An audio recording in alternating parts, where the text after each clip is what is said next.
का आपके अपने चैनल सेल्फी सॉल्यूशन पर स्वागत है, अभिनंदन है, वंदन है। अभी ज़मीन सर्वेक्षण वाला काम चल रहा है, अब देख ही रहे होंगे। हमने इसको वीडियो एक डाला था और बहुत सारे लोग ज़मीन वाले सर्वेक्षण में आपका क्या ज़मीन है, कितना कट्ठा है, कितना डिसमिल है, आदि के बारे में चर्चा चल रही है। और पेपर सब जमा करने के लिए अंतिम तारीख 31 मार्च है। वैसे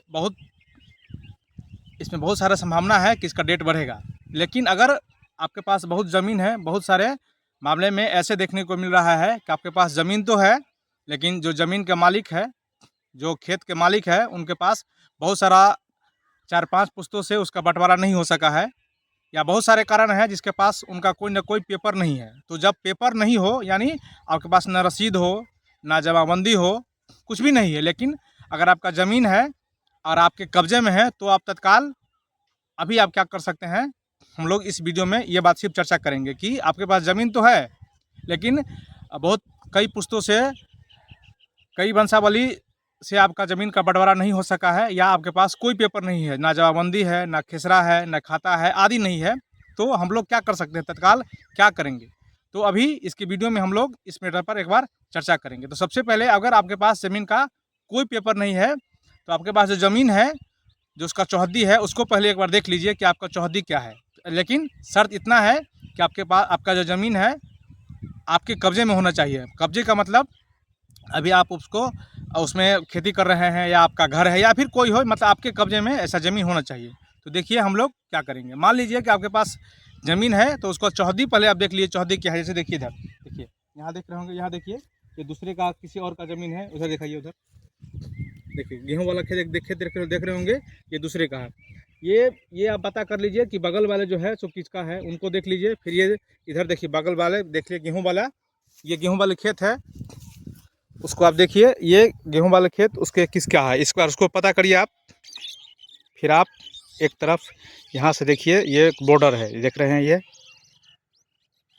यहाँ से देखिए, यहाँ देख लीजिए, ये वाला बगल वाला भी आप पता कर सकते हैं ये किसका है।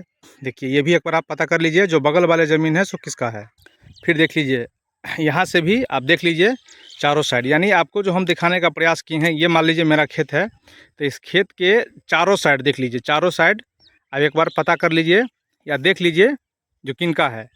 और यही जो चारों साइड पता हो जाएगा जब आपको ये ज़मीन किसका है, नहीं है पता, तो आप उसके बारे में लिख दीजिए कि आपके चौहद्दी में बगल वाला किसका ज़मीन है। ये चारों चौहद्दी का जानकारी दे दीजिए। यानी चौहद्दी का मतलब आपका जो खेत है, उसके चारों साइड का जो ज़मीन है किनका है, उनके बारे में आप जानकारी दे दीजिए।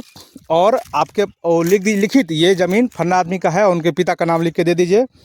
और आपका जो अपना ज़मीन है, 5 कट्ठा है, 7 कट्ठा है, या 10 कट्ठा है, जो भी है, आप उसके बारे में दे दीजिए कि ये मेरा ज़मीन है 10 कट्ठा 5 धूर या 20 कट्ठा 5 धूर। और आपके चारों साइड, यानी जो ज़मीन का जो चौहद्दी है, उसका डिटेल आप दे दीजिए। जो मेरे ज़मीन के उत्तर में फन्ना आदमी का है, उनके पिता का नाम ये है, दक्षिण में फन्ना आदमी का है, उनके पिता का नाम ये है, उत्तर में, और पूर्व पश्चिम उत्तर दक्षिण, यानी चारों साइड का जिनका ज़मीन है उनके बारे में आप रिकॉर्ड लिख के आप जमा कर सकते हैं। बस इतना ही लिख के एक सादा पेपर पर आप लिख के जमा कर दीजिए, बस इतना ही। तत्काल अगर आपके पास कोई पेपर नहीं हो, तो आप तत्काल इतना कर सकते हैं अपने ज़मीन के बारे में, जब आपका ज़मीन कब्जा में है उसका, और उसके चारों साइड का जो चौहद्दी, उसके अगल बगल में किसका ज़मीन है, नहीं है, ये आप एक पेपर पे लिख के, जैसे ये मेरा ज़मीन है, देख लीजिए, ये देख रहे हैं, इसके चारों साइड देख लीजिए गेहूँ है, इसका गेहूँ वाला ज़मीन इस किसका है।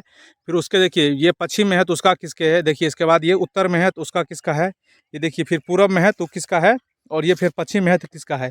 इस सब का जानकारी भी आप दे सकते हैं चारों साइड। और ये एक सामान्य सा सादा पेपर पर लिख के, वंशावली बना के, स्व घोषणा करके आप तत्काल इसमें जमा कर सकते हैं। अगर आपके पास फिलहाल ज़मीन का कोई पेपर नहीं हो, तो आप इतना काम कर सकते हैं। ठीक है, इस वीडियो में इतना ही। फिर कोई ऐसी बात तो आप अवश्य बताएं। ये उनके लिए है जिनके पास ज़मीन का कोई पेपर नहीं है, ना रसीद है, ना खेता खसरा है, मतलब आपके पास जानकारी नहीं है, लेकिन अभी जो वो ज़मीन है आपके कब्जे में है और आप अभी उपजा रहे हैं, या आपका घर है, तो तत्काल आप इतना पेपर जमा कर दीजिए। फिर आगे आप पेपर खुजवाइए, आदि काम चलता रहेगा, लेकिन अभी आप एक बार अप्लाई ज़रूर कर दीजिए ताकि मौका छूटे नहीं। फिर ऐसी कोई संबंधी विशेष जानकारी आएगी, तब आपको जानकारी इस वीडियो में अवश्य देने का प्रयास करेंगे। ये देख लीजिए, ये देख रहे हैं, ये सब जो भी आपके पास जानकारी है उस ज़मीन के बारे में आप, और भी अगर आपके पास कोई ऐसा जानकारी ज़मीन के बारे में है लेकिन पेपर नहीं है तो आप वो भी नोट्स में करके नीचे करके दे सकते हैं। दावा इस बात का इतना मतलब हुआ कि आप अपने ज़मीन के बारे में सरकार के सामने दावा पेश कर दिए कि ये ज़मीन मेरा इतना रकबा का है, इतना खेसरा है, इतना खाता है, इसका चौहद्दी है, ये आप दावा पेश कर दिए। फिर इस पर आगे जो होना होगा विभागीय कार्रवाई होती रहेगी, लेकिन तत्काल आप इस पर इतना काम कर सकते हैं। इस वीडियो में इतना ही। नमस्ते।